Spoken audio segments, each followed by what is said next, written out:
tout naît, tout vit, tout périt. La vie de l'être humain est marquée par deux grands moments: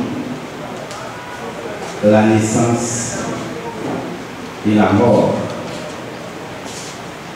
L'un et l'autre donnent lieu à de grands rassemblements familiaux et sociaux.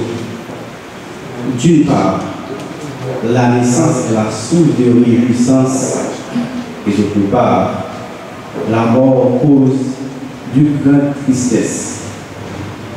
Salomon, dans l'un de ses livres, nous dit: il y a un temps pour toutes choses, un temps pour naître, un temps pour vivre, un temps pour rire, un temps pour pleurer et un temps pour mourir. Mesdames, Messieurs, famille, amis implorés par ce deuil, nous voici réunis ici pour rendre un dernier hommage à Kesli Adikla.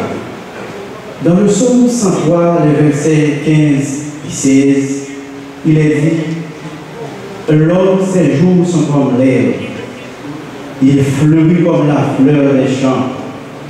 Lorsqu'un vent passe sur elle, elle n'est plus, et le lieu qu'elle occupait ne la reconnaît plus. La famille Adikla aimerait bien vous réunir dans une autre circonstance, parmi toutes les circonstances qui existaient dans la vie.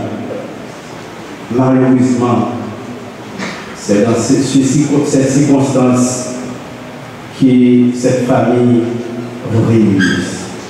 Suite à un décès, les sentiments qui priment est évidemment la tristesse. Et c'est avec la tristesse la plus profonde que nous voyons allongé Kesli dans un sarcophage.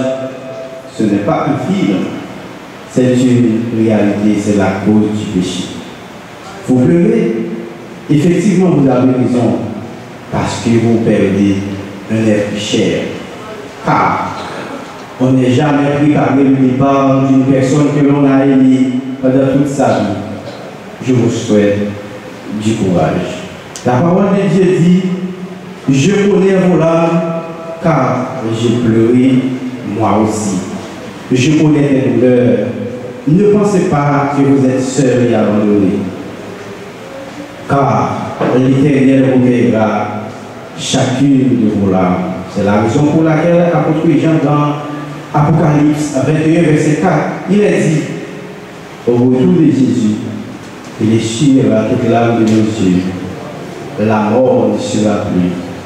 Il n'y aura plus ni deuil, ni cri, ni douleur.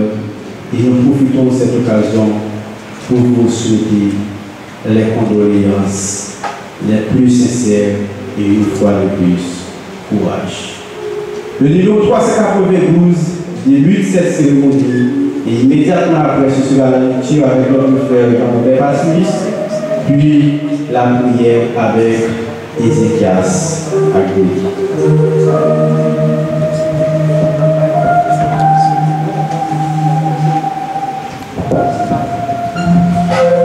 debout.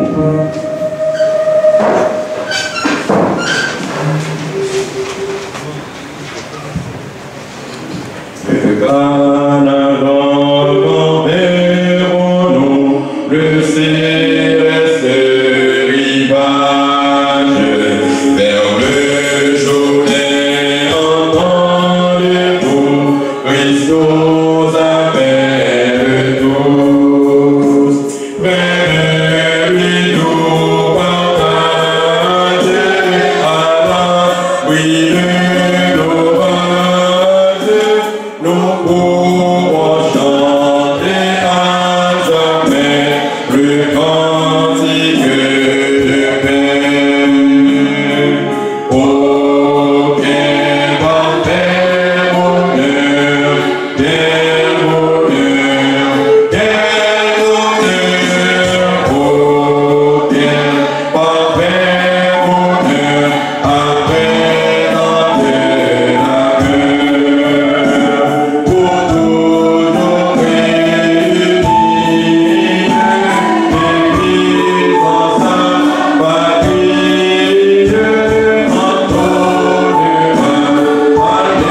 12. Prière de Moïse, homme de Dieu.